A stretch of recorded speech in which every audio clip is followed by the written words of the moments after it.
One thing I've been thinking a lot about recently is being comfortable with paradox. Yes. So there are so many paradoxes along this path. I feel like I use that word path too much. I need to figure out a better way to like describe the thing that we're doing I here. mean, path is probably one of the better ones even, because otherwise you're gonna be saying journey a lot. There's a lot of journey. Yeah. Um, it's a path. We're along the path. I know what you mean Yeah, but though. in terms of the path, there are just endless paradoxes. And Endless. in order to like get through it, you have to understand and be okay, and I guess just to be comfortable with paradoxes and understanding them and not fighting against the nature of a paradox. Yeah, like I've noticed the paradoxes are just huge and like just in general, like the counterintuitive nature of like a lot of this stuff. But yeah, it's huge. For me, that's why, like, if you ask me, a lot of this, this the work, I don't know, that's better than the path, but what we're doing, the work or whatever, uh, it's less about adding knowledge or adding stuff, more of it is getting rid of the stuff you had before, like all the knowledge that you've had, like kind of ridding yourself of stuff. And like that's why I like talking a lot about like deconstructing a lot of your beliefs. Cause like they say, like, you are love, like, you are it. It's like you don't have to do anything, it's just you have to just be and allow it, you know what I mean? It's not like there's much you have to like, of course, your actions are everything and doing the work is everything, but essentially, it's for me, I like looking at it like more of, like, peeling off the layers to get to the core rather than, like, building up into something. Because that's what like, you'll hear a lot of people say stuff you'll hear people say, like, "You're already there." You know, like, that's, like, a thing I've heard gurus say, and, like, it's kinda corny and stuff because like, clearly you're not where you need to be, but, like, where you want to be, I should say, but you already are it. It's just the realization, like, the awakenings and whatnot. The nature of what you just said is a paradox. Yeah. Like all of these Zen teachings seem to be captured within a paradox. And that's where the confusion comes. Like when you get like a teaching from a guru and you have to like sit with it for a while like oh like what did he mean by that Mhm. you're sitting with the paradox and your mind is trying to make critical sense of something that it can't make critical sense of. And Yeah. that's where the whole paradox thing comes in. Because like if you're not comfortable enough to accept a paradox, then you are bound to forever continue the quarrel between both sides of that said paradox. Yeah, it's like well, especially just through our culture and maybe just how we are naturally, like, we're just so left-brained and so, like, logically thinking, like, we value rationality and logic so much that we've turned it into what we believe is true, and that's just how we get to what truth is. It's crazy. So, like, one of the things I love to do is it's like a good exercise for anybody else who would wanna do it is deconstructing all, like, dualities or just collapsing dualities, like, think of any duality and find a way that it collapses because it does, everyone does, like, the one of the best ones I like to mess with is, religion and science because there's such like anytime you can think of something and you that there's always something that is pinned up against it, like a polar opposite, but all those dualities end up collapsing, and you can get there, like, both, like, let's say with science and religion, like, both require faith. Like, they get or a scientific person will, like, laugh at faith and say, like, to, like, the religious, like, "Oh, you just have faith in a bunch of myths and symbols." But, the scientific minded that would have faith in reason. You know what I mean? They put all their faith in their reason and rationality, and they also have put all their, like, belief in myths and symbols. Like, it's pretty nuts, but you could just go through stuff like that, like, let's see, like, teacher and student, like, those you could say that's a duality there, but the teacher is learning while they're teaching the student, and therefore the student is also a teacher by teaching the teacher, you know what I mean? Like, Yeah, the trouble comes when you identify as either teacher or taught.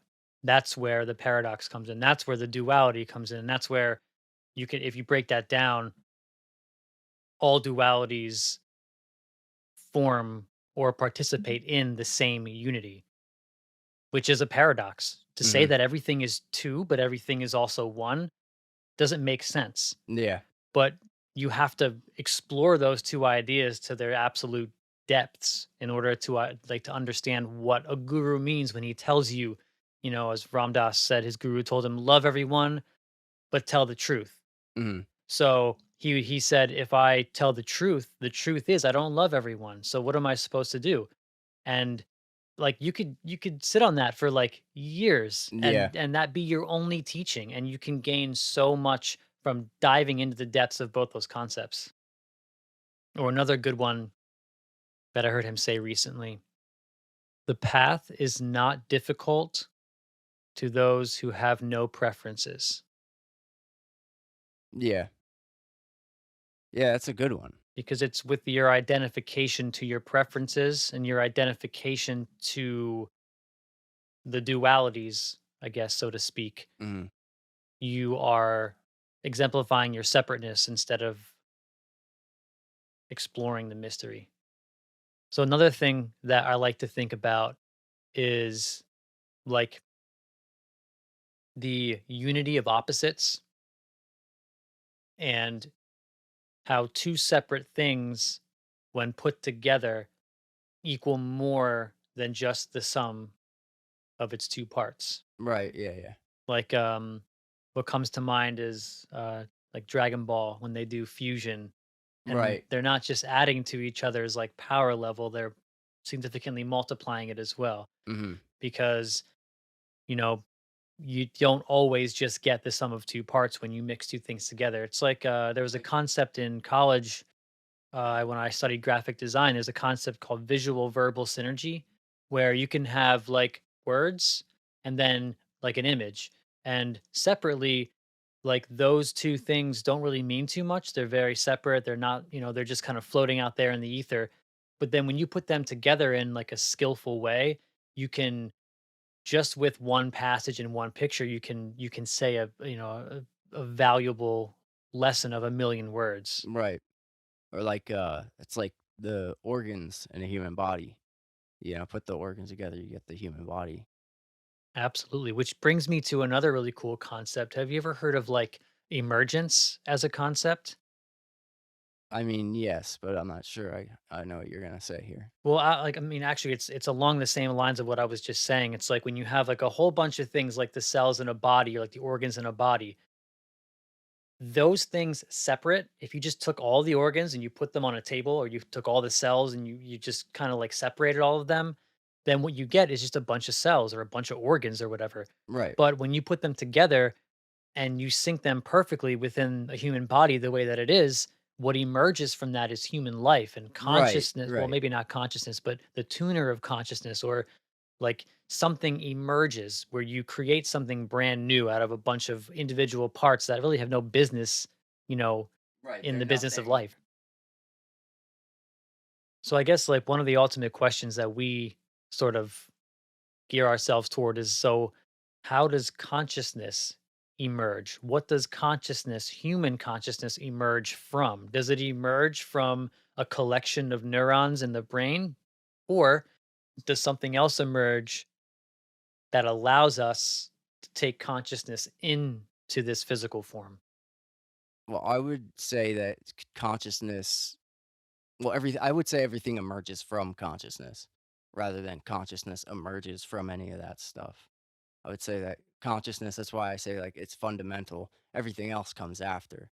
Like, consciousness is a constant. It always is, always has been. So all the other stuff is usually just our imagination, our reasoning, our rationale, this type of stuff, like, adding to it. So nothing is prior to consciousness. Everything is consciousness. Yeah, because I mean, if there was something prior to consciousness or some sort of condition to which consciousness can arise, then What could be aware of that, you know? It yeah. couldn't be. So, like, there has to be awareness in order for anything to be. Like, that's kinda So is another word for consciousness awareness? I use them basically the same. I mean, sometimes it's like if you keep saying consciousness over and over again, it starts to feel like it loses, like, its meaning. So, like, I like to use awareness, or, like same for me, I also say God is synonymous. I mean, you could replace consciousness with God. I mean, a lot of people wouldn't be comfortable with that one, but They're the same things. yeah, it's all the same thing. It's what everything is. It's what everything comes from. And it's like I like to say that consciousness, God, reality, whatever you want to call it in the absolute sense, is an infinite intellect. So like kind of like an idealist would say like that everything is mind. Like Neil deGrasse Tyson says, like, you're made of star stuff. And I would say that you're made of mind stuff. Like everything is mind, like basically like God's dream. And God can dream infinite dreams, and he does. It does. So it's I like to look at reality. That's how where I'm at right now, looking at it as more dreamlike rather than like a physical manifestation or anything. Cause like it's funny because we are so behind when it comes to, like, science, like, in culture. Because like, dude, culture for, like, over 100 years has already found this stuff out. Like, with, quantum mechanics, they've already discovered that particles aren't real, like, it's not matter. Like, particles, electrons, that stuff is just concepts and theories that work. They're pragmatic, but they're not actually real things. Like in quantum mechanics, they've found out that there is no actual material to those things. So like, and it's crazy, dude, because I was looking into this today and like Albert Einstein, Heisenberg, like all these crazy like physicists, like from 100 years ago, they were all like basically mystics. Like I was like reading a lot of their quotes. And it's really insane. They all talk about God. Like, dude, Schrodinger was like he was like a mystic straight up. But he's the one, you know, I'm sure you've heard of like Schrodinger's cat, where like the cat's in the box and it could be dead or alive or neither or whatever. Like basically what he's saying is that it's even further than that. The cat could be anything. Could be an elephant. Like until you are entangled with the object, it's a field of possibilities. Like, that's what a particle is. It's not like a physical piece of anything. It's more of like they could describe it as like a field of probability or not even possibility. So it's just infinite potential. So that's why it's easier. I don't know about easier, but it just seems more realistic or accurate to think of life as if it were a dream. Because we think of as the universe we think of it like a some mechanical system or something that is like physical, but it's really a lot more strange like than that. We're just so steeped into this view, like this materialist paradigm. But the science has actually shown us that realism, like materialism, that stuff has already been proven wrong by quantum mechanics. And it's strange that that hasn't actually it's like the truth is too much for the human mind to hold or too much as a culture for us to handle. So we kind of just bypassed like these major discoveries in quantum mechanics and just we didn't look at, like, the epistemic impact 'cause we figured this stuff out in, like, I think it was, like, the 1920s, they figured out basically that the particle is a field of, or this is just a way to describe it, a field of nothing, which is just infinite possibilities, and, we're over 100 years later. It's just crazy to me that this stuff has been discovered by science and it's not put into use into, like, the way we actually view the world. But it's just another thing that you could look at and confirm to yourself that reality isn't what you thought it was or as it really seems to be. A big lesson is that realizing that you aren't who you thought you were. Like when that thing happens, that's when like everything changes. That's like the riptide, you know? That's the wave that carries you out to the middle of the sea is like understanding that you weren't who you thought you were. Cause that's I mean, that's like the launching point, to the path or the whatever.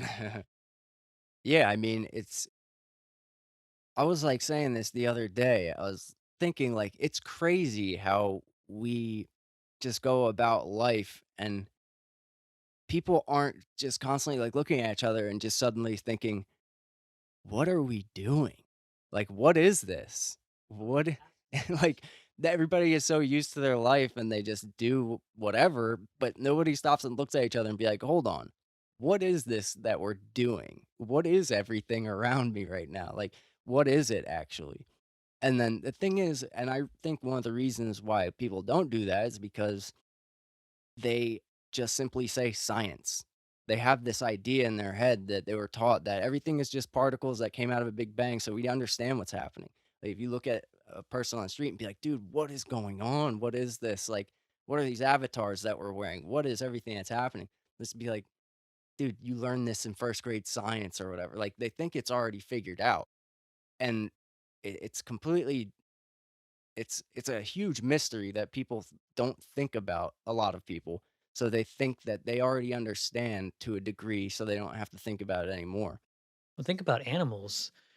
Like when you have a species of animal, they don't contemplate the nature of reality. They don't ask the questions that we are talking about asking. So, what if what we are experiencing right now are the beginning stages of the evolution of mind in a way that does ask these kinds of questions? Because previously, in order to survive, in order to evolve, in order to be what most animal species are, you don't need to ask those questions. There's no room there for contemplation of the existential because you're just trying to contemplate how you're going to get your next meal and how you're going to survive.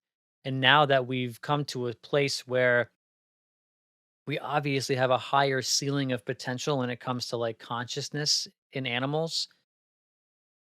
So maybe what we're experiencing now is like the beginning stages or are the beginning stages of the evolution of consciousness to like the next big stage. And that's why we're able to start to ask these questions, and that's why not everybody asks them. Only, you know, certain some people ask them. But there, you could look at it another way too, that it might be harder for us to get to that than an animal. Like I was saying, if you want to witness like full nirvana, just look at a cat. Like you could argue that they're like zen all the time. They don't have all this ego contemplation going on all the time. So then what do you think the purpose of because when I said it seems that we obviously have a higher potential, like a higher ceiling for consciousness and conscious thought and critical thought. You seem to agree with that. So what would be the ego's role in that? Like to me, it seems that the ego is like the ultimate tool, like the greatest tool ever invented is the ego. That's like the way I think of it. Well, I would, yeah, I agree. It's a tool, that's for sure, and it's important. But also, like if you look at it as consciousness, like consciousness can change at any moment. Like your consciousness as it is now is already infinitely capable. It's just right now we're not aware of it. So, like, there are, stories of people literally, you know, having a flip in their consciousness and experiencing the consciousness of different animals, different beings, formlessness itself. So, I look at it more of like everything is consciousness, and right now we're just experiencing it in one way. So, I don't think there's like a any like real like hierarchy. I don't know if you could say like there's just it changes in consciousness and that's it. And we're as God, which is where it gets weird, you're able to experience all of it because you have to, because it's all one anyway. It's like the non-duality of it. So, So what I contemplate is like, so then what does the evolution of consciousness look like in terms of like the life of a human maybe in 1,000 years? What are the contents of consciousness, as Sam Harris would say, of a future human who has evolved to the point where their ceiling is even higher than ours? see, I that's where I would disagree with that. Like, I don't think that consciousness evolves or anything. Like, It's not that consciousness evolves, but if we evolve to the point where our apparatus, our tool system, like our toolkit has a higher ceiling, the same way that my toolkit has a higher ceiling for consciousness than my dog. well, you are your dog, and that's why I'm saying like you already have. There's no ceiling already. Is my point. There's an obvious difference between Well, us and other species of I animal. I would say still that that's just your imagination in this state of consciousness. If you are all of these things, that separation, that there are no dualities, that there is only one consciousness all shared. It's just all happening together. You're just imagining the separation. And the thing is you can experience all of it already as you are. It's just right now we're dreaming basically. And there's the paradox again, the paradox between unity and duality. And if you identify with the unity, then you're not identifying as half of this whole thing. And if you're identifying as the duality, then you're not getting that all duality breaks down to unity anyway. It's that's the paradox. Another, I think paradox is going to be like the theme of this episode. It's like the paradox of being everything and everyone and sharing that consciousness, Mhm. but also being like a separate species and being a separate individual even. But I think it's really pronounced between species of animal, insect, or all that, because you can really see that the evolution, because evolution is real. Like there, to me, there's no doubt that when you look at the history of civilizations and animals, like evolution is something that happens. I'd say So, it's real as a concept.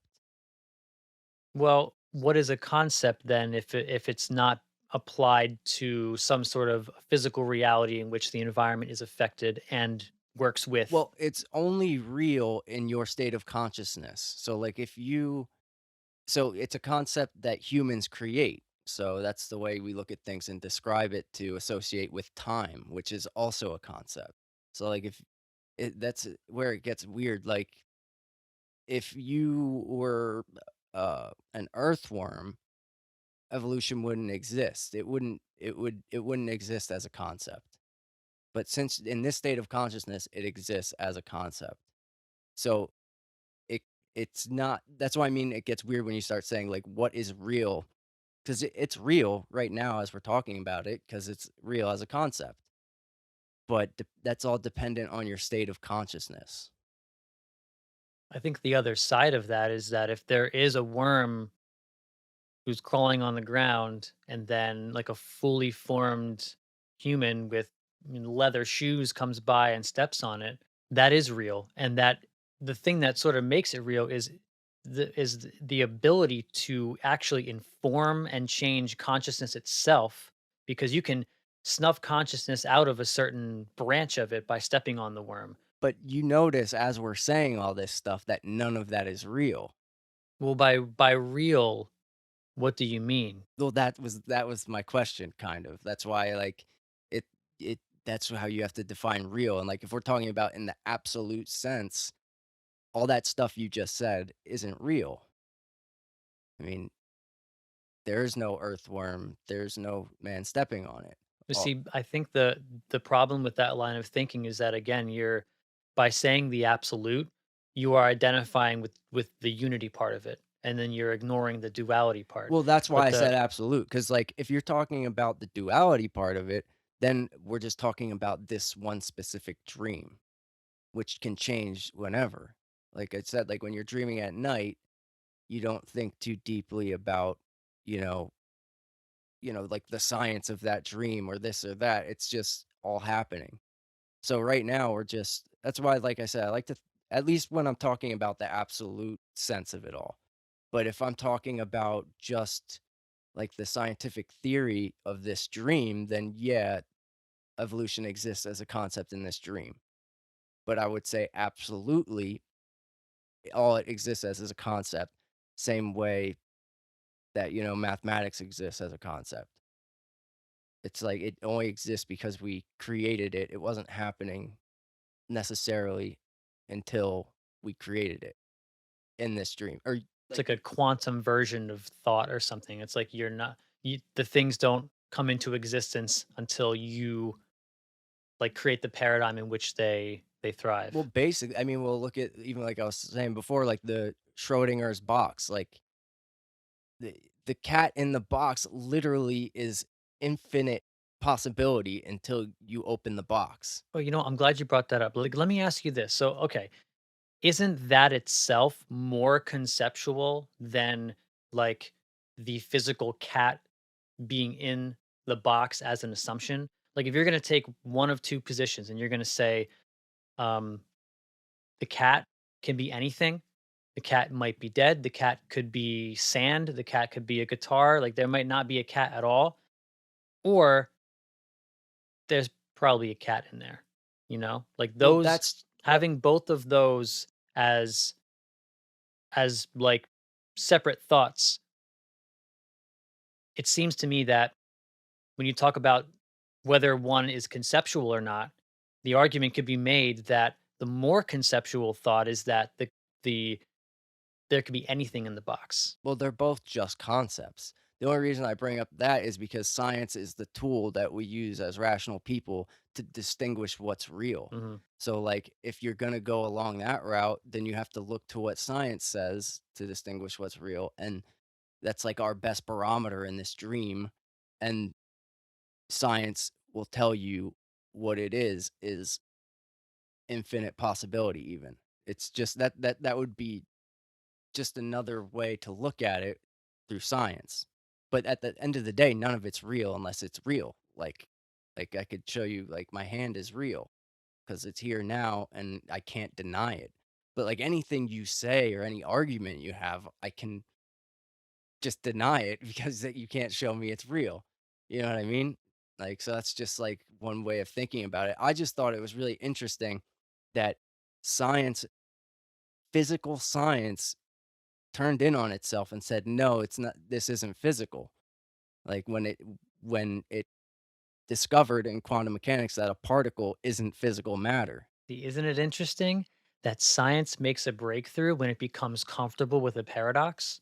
Like, that's Mhm. the whole thing. When you're comfortable with the nature of something being a paradox, that's when you can really figure out what is going on. And see, the fact that it is a paradox, even though it happened, like, quantum mechanics did this, and I think it was, like, the 1920s, we still reject it because in deep in our human logic that we value so much, we reject anything counterintuitive or any type of, paradox, and I believe that, that the nature of reality is paradox.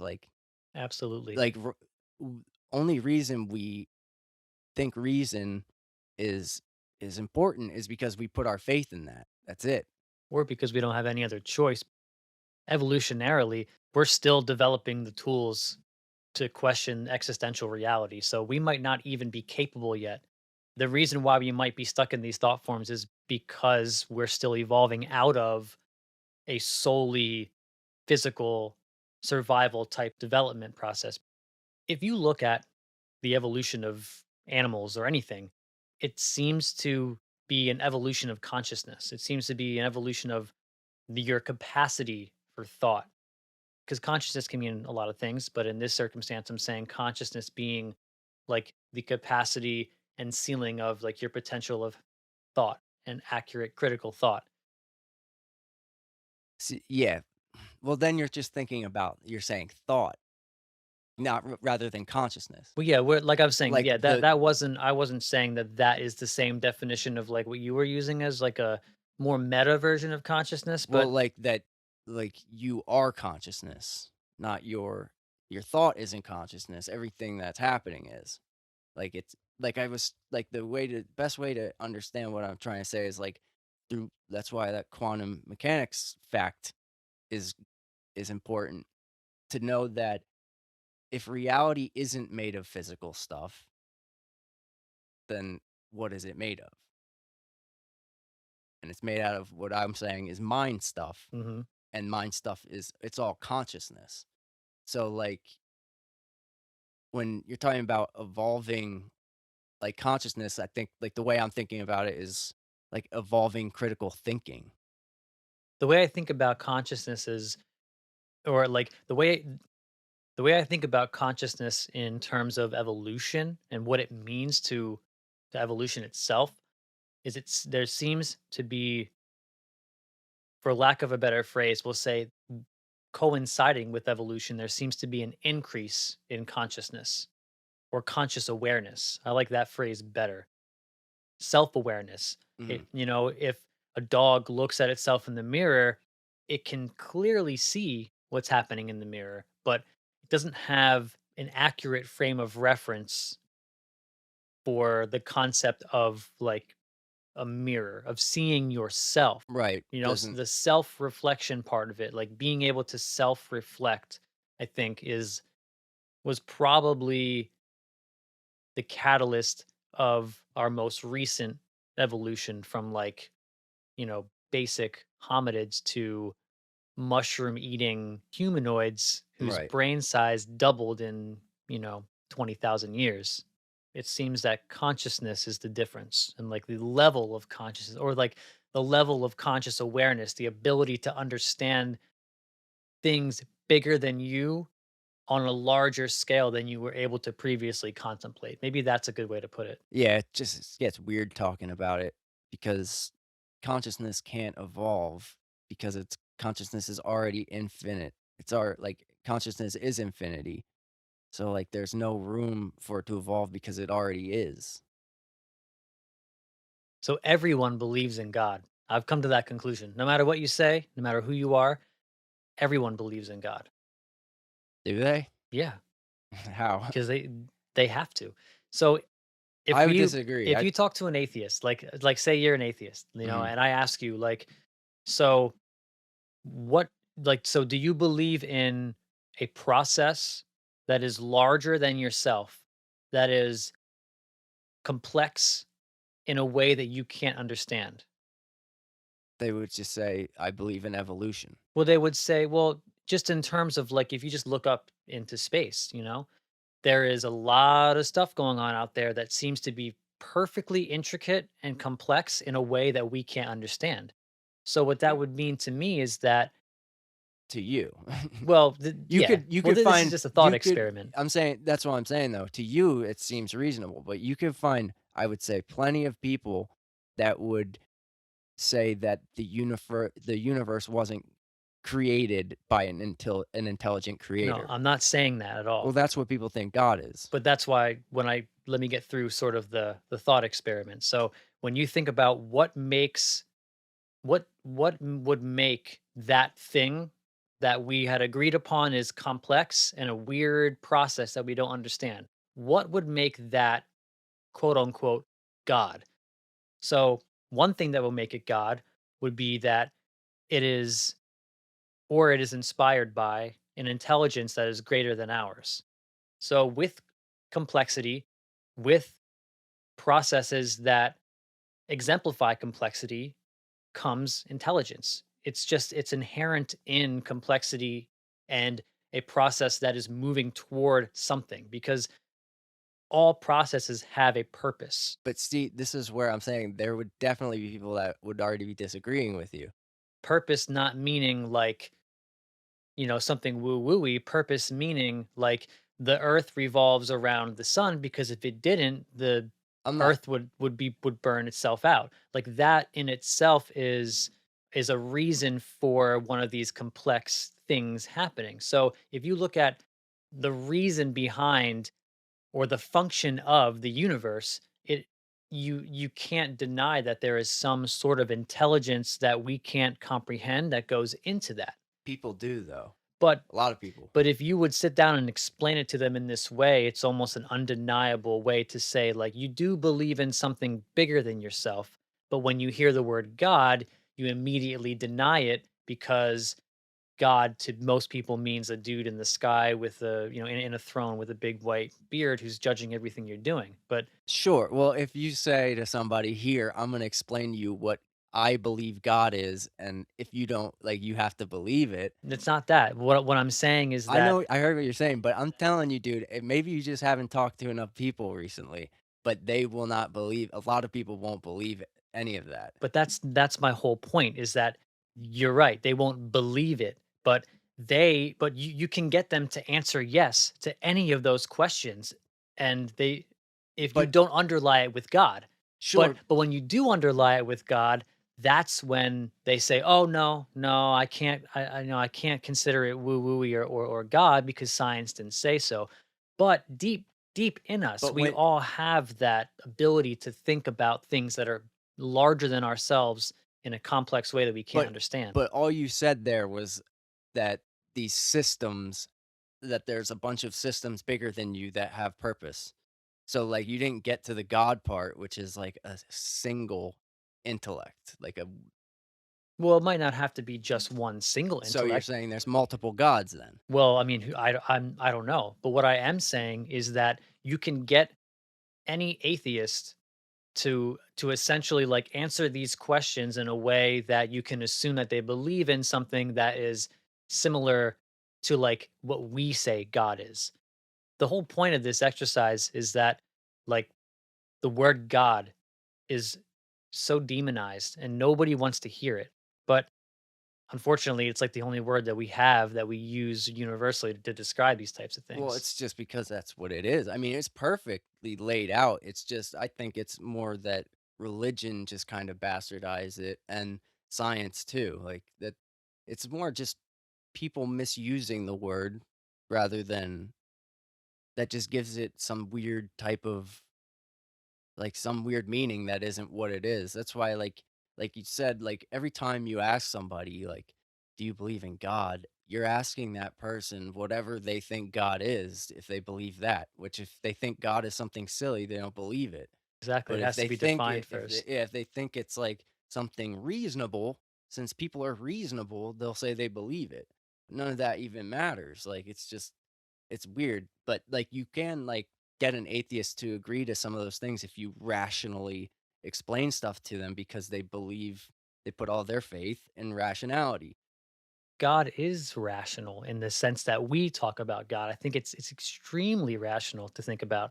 I think you're just looking at it rationally because the nature of God is so it's so counterintuitive and so much of a paradox that I think it's the opposite of rational. That's why people don't believe or grasp it. They have to either dumb it down to some fundamentalist like Christian version of God or like rationalize their way into just like some type of system that is intelligent that makes sense when it's neither of those, that it's everything and more. Like it's just the infinity of it all. But quantum mechanics is a version of rational thought that is also like it's a rational version of the paradox. We use rationality and quote unquote science to get to quantum mechanics.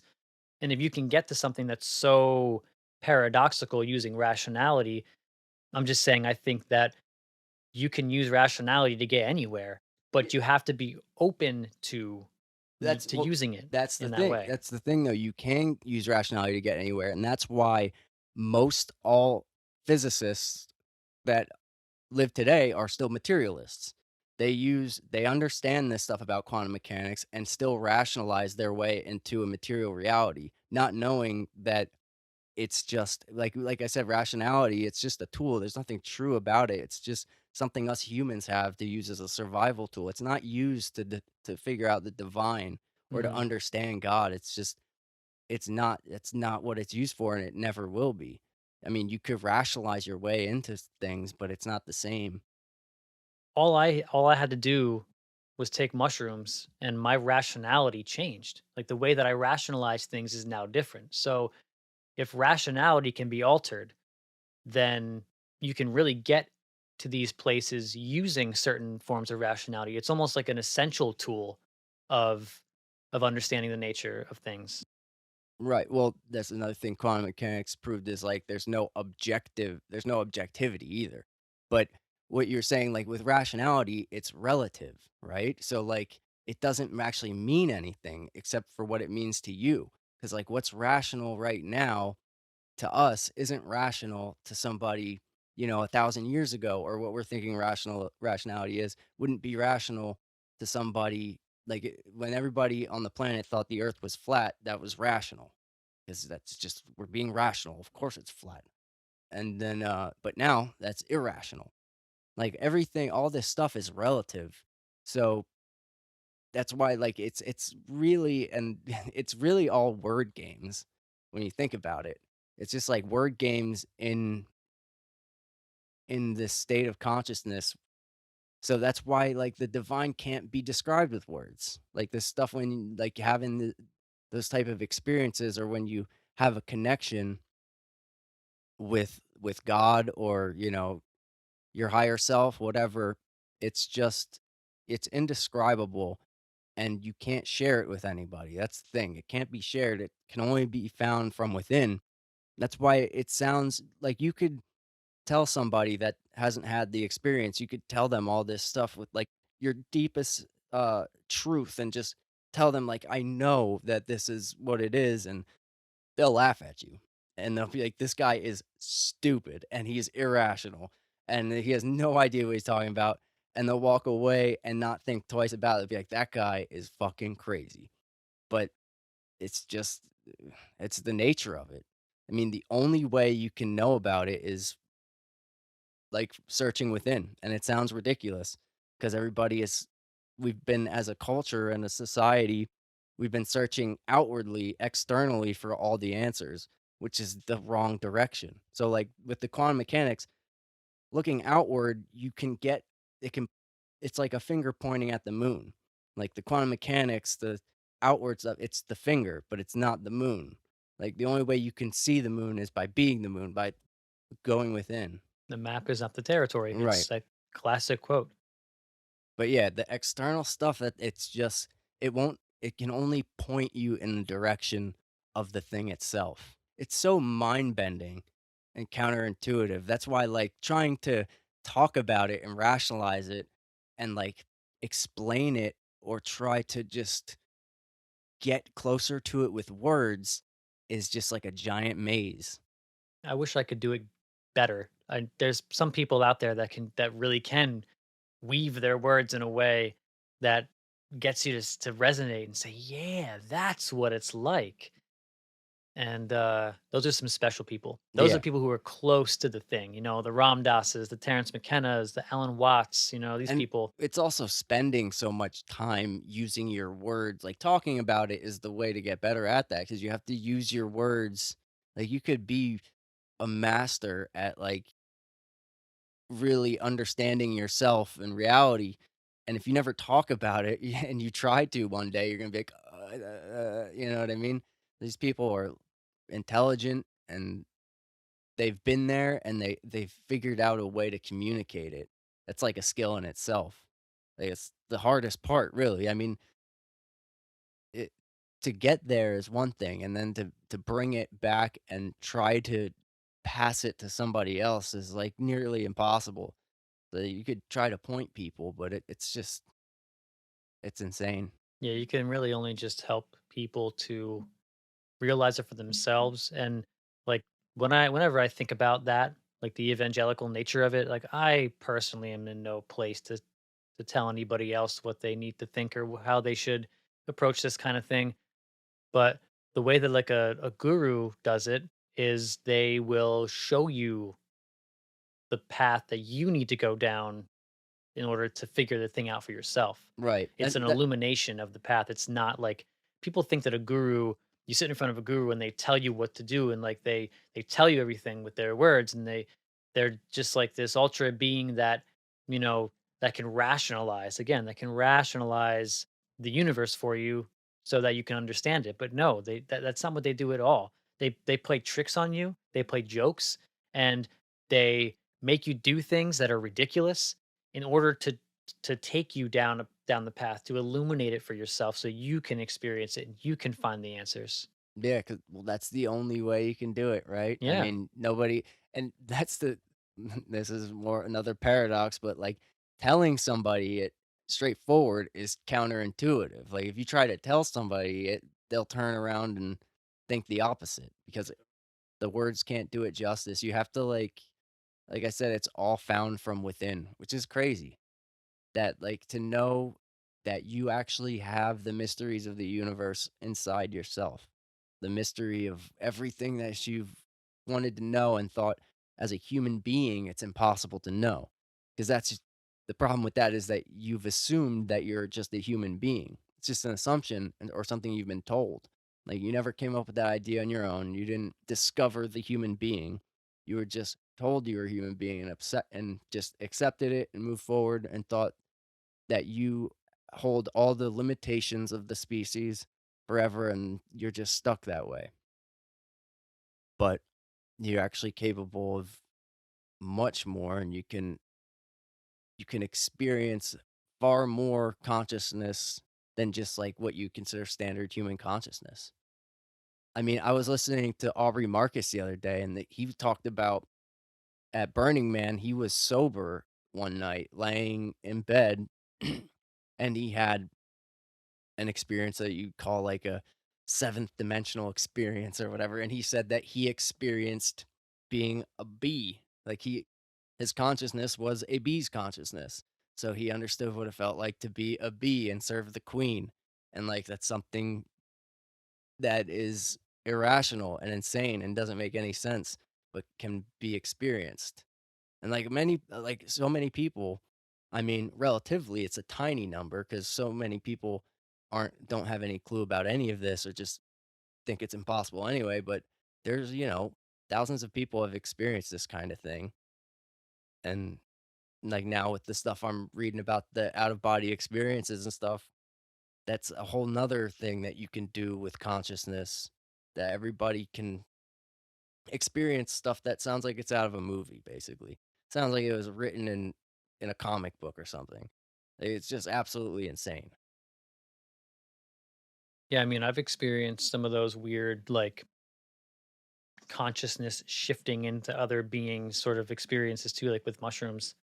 Um and telepathy as well. Like telepathy is something that people experience. I've experienced telepathy with psychedelics like a bunch of times, Yeah, same. which is real That's like weird. seems like a I don't know if you'd say common, but that seems like a more like one that like basically will happen to you if you mess with psychedelics enough. And like even without, like I've had it in dreams, it's just something that we can do. It's just it's just that we look at it, we look at ourselves in so many we have, like, so many limited beliefs. And they start when we're a kid. They start from when we're born. They start when the wonder is ripped from us via languaging nature and rationalizing your environment. To me, it seems that those things sort of rip the wonder out of us because you can really tell in a child that they're closer to the thing than we are. They haven't had society and social norms beat that out of them. Yeah, They seem to be able to exude love easily. and notice they don't value rationality, Hmm. They don't see, as you get older, we get rewarded through, like, certain things and then just repeat. Dude, I remember the floor really was lava. It Yeah, really was. mhm, yeah. It's crazy. Yeah, I mean, it is what you believe it to be, and, as a kid, you're just completely open to whatever reality it's like living a dream, and that's I mean, same as what we're doing now, it's just I don't know, it's crazy. Yeah, it's weird. It's like when you've been taken on like what seems like an autonomous journey your whole life, and then all of a sudden you break out of it, you're like, where, like, what happened? Like, what was I doing? Like, why was it like that? Because, like, it seems that my whole life, up until the point where I started doing psychedelics, like I was on autopilot and my brain wasn't really thinking, it was just doing. Well, it is that's a good way to put it, like autopilot. Because like, think about it, and I was thinking about it too, and it's like at that time, you kind of walk around thinking you know what's going on, simultaneously, though, thinking that it's impossible to know what's going on. So, like, that's why a key thing for me was first accepting and understanding that it is possible, at least making it a possibility to understand everything, to really understand what is happening. If you walk around knowing that you can't figure it out no matter what, you'll never even attempt to, or you'll never get close at all. It's an impossibility. It's a self-fulfilling prophecy. So like a huge thing for me was when I realized that not only can I figure it out, or not I don't want to say figure it out, but I don't know, awaken, whatever however you wanna say it. Not only can I do it, but I'm the only one that can do it for me. Like, there's no other way to do it except using this this that I am. This thing, just being this is enough. I don't no amount of money will make it easier. No nothing can change the availability of it. It's already here. We've got it all. Yeah, and like you said, visualization and like accepting that fact is a big part of it. That's why they say that it's like if you don't believe you can win the fight, you're not going to win the fight. Nope. Yeah, not even close.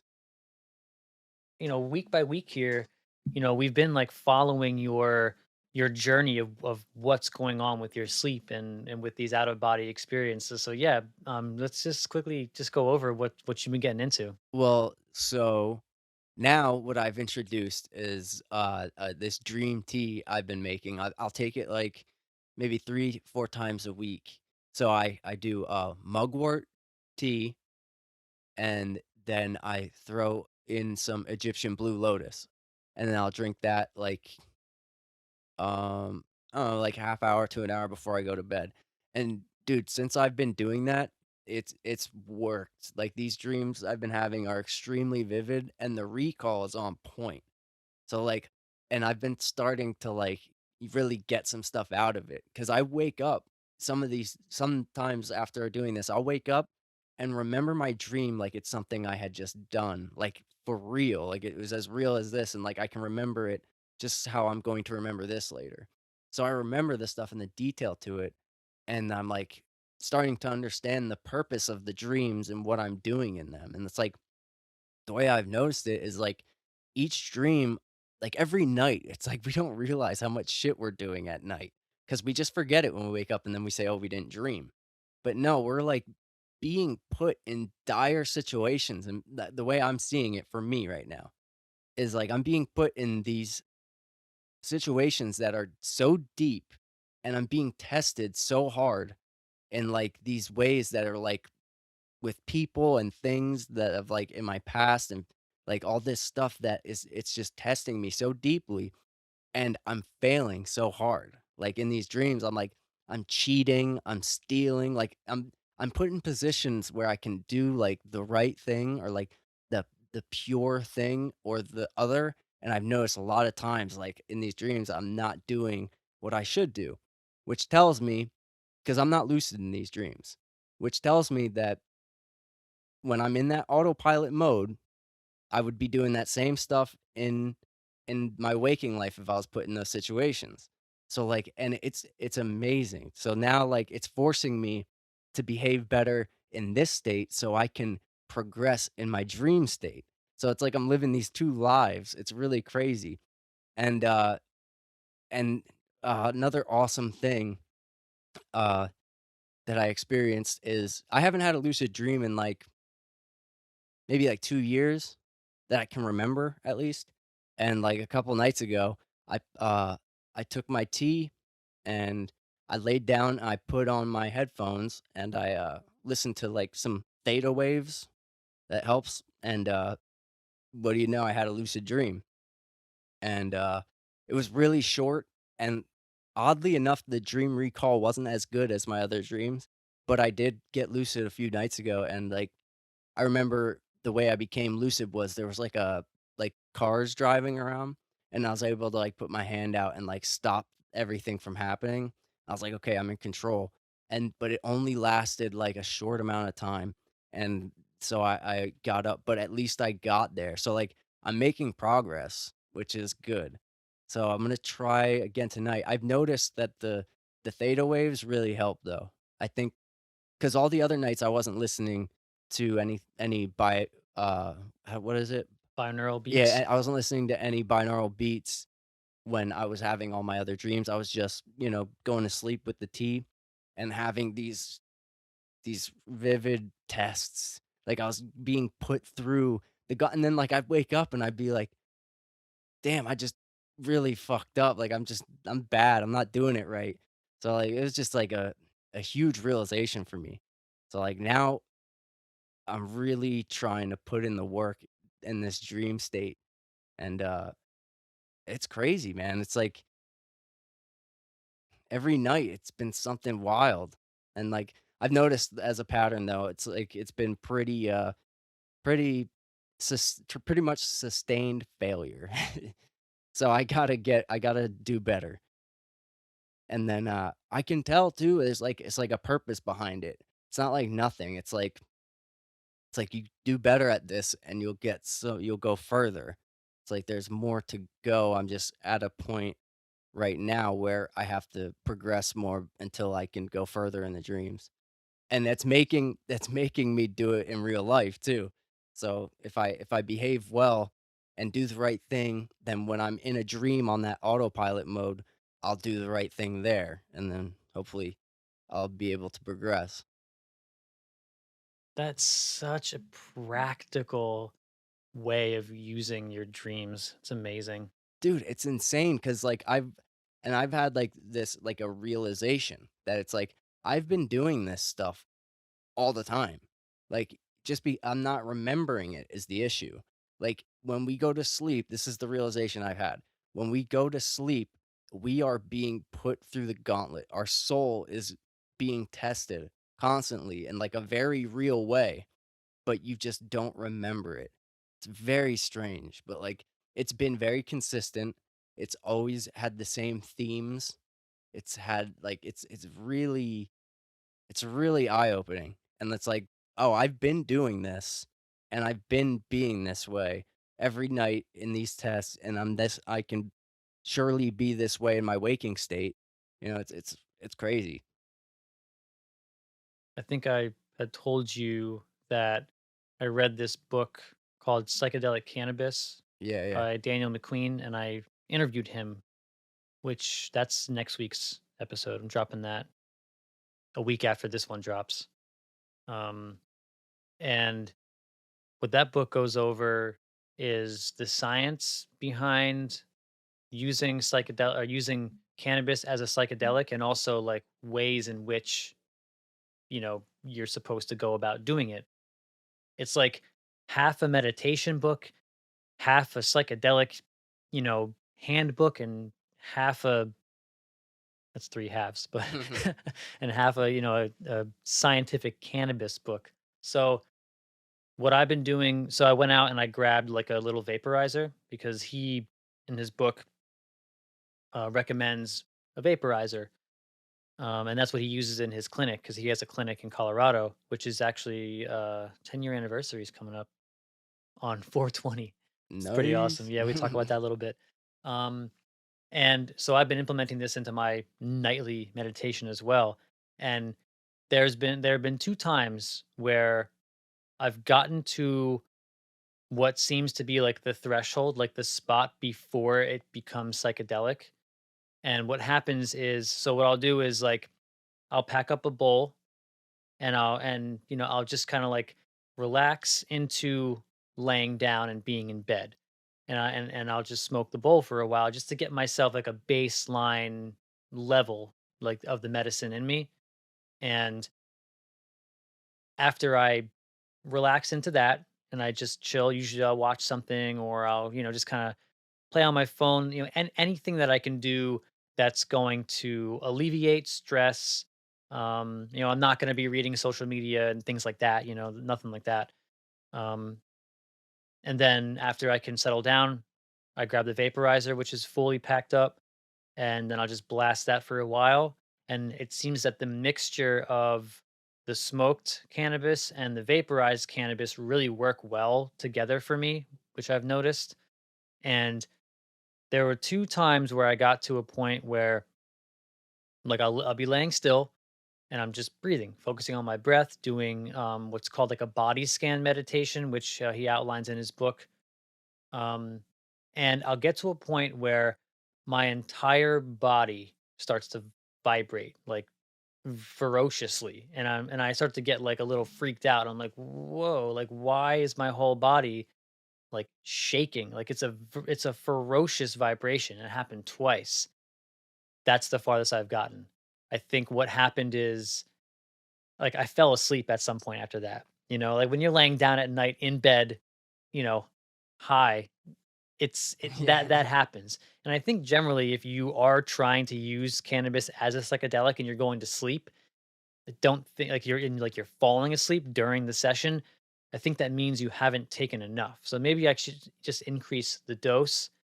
And I mean, dude, he has said that people have come out of these experiences, like, jokingly, of course, accusing him of putting DMT in this because you can get to, like, apparently to those levels of psychedelic experiences. So who knows? I want to keep pursuing this path and see where it can get me. And I mean, who am I to say? But like, as that sounds great, and but those like vibrational states, like I've been there without weed, and that's how they say like how the out of body experience begins. Like you should get to that vibrational, mhm. and then you could. I've had that a few times, but I haven't come out of body yet. And like the same thing though with like the DMT visuals, like I'm sure, like, clearly this guy knows what he's talking about, I wrote a book about it and all that, and you've read it, but, I would say that a lot of that stuff, you might be able to get that even without the weed at all. Yeah, I mean, I think one of the very first things that I ever learned from taking mushrooms is that you can get to these states without drugs Mhm. completely. Um, but each drug does have a certain role, a certain level of assistance, and a certain utility that some people find that is like their style. And for me, drugs seem to be my style. Yeah, well, I haven't been, like, smoking much or taking edibles, like, actually not at all, but for a while, and I wanna do this again because this was really for me, it was perfect. It would be, I would take edibles and just lay down for, like, 3 hours, like, and just do, like, a hard meditation, and, like, I would take high doses of edibles, and, like, it was it's crazy. It is psychedelic at that point. That's what I mean. People that's why I'd be interested to read that book too, because to use cannabis and really meditate and stuff, like, that's a whole different ball game than, like, how 99.9% of the people use cannabis, like Yeah, that's his point. It's all about two things: what you just said, the method in which you're doing it, like what you're bringing to it being number one, and number two is dosage. Nobody uses the right doses. They don't take enough. That's the yeah. problem. Does he talk about edibles at all in the or is he only talking about flower? He does talk a little bit about edibles, but Mhm. edibles are um Feel like it might knock more people asleep. they're more unpredictable Right, when yeah. it comes to dosage as Yeah, well and it's a stuff good like point. that, and your reaction to it. Yes, yeah. So on a more consistent basis, you can get there with like you can control your dose better. You can control where you're at better. It never fails. Flour Yeah. never fails. And think about it, if I wanna if I eat an edible, I'm waiting an hour and 20 minutes for it to kick in. I don't know how that particular edible was produced, how much of the cannabis or the THC got into that slice of whatever I'm eating. Mhm. It's very unpredictable. Yeah. Whereas if you're just smoking a bowl or if you're smoking in a out of a vaporizer, you have way more control over what level you're getting. And you can slowly ascend yourself to certain levels or you can stop and slow down. With an edible, dude, it's like taking mushrooms. Like you bought the ticket, now you are taking the ride. So but he recommends, like, going way high on the dose, though, for this, clearly. Depending on your tolerance level. Right, right, And assuming that, you know. he suggests to slowly find, and that's what I'm doing right now. Like I'm not going, I mean, obviously I'm someone who has a decent tolerance, not a crazy weed tolerance. I have a decent one. I don't smoke, all the time or anything, but I have a decent tolerance. And even me, I'm slowly working my way to a dose and a blend because he talks a lot about blends as well, like mixing certain strains. He talks about CBN, which is produced from aging cannabis. So when you find the correct blend and the right dosage, it does take some time, especially if you're doing it by yourself as like self exploration. I could go to his clinic in Colorado and do his protocol and probably have 1,000% more success. But doing it on my own, it's a process. It's like a learning process. Yeah, I'm that kinda makes me want to actually maybe smoke and try to hit some deep meditative states because 'cause it's been a while. It's just I've been so, like, just consumed with this dream thing, and I think that's one of the main reasons is I'm, like, scared to smoke because, the rumors about how it will kill your dreams. I don't that sounds bad how I said that. It's true though. Smoking will kill your dreams.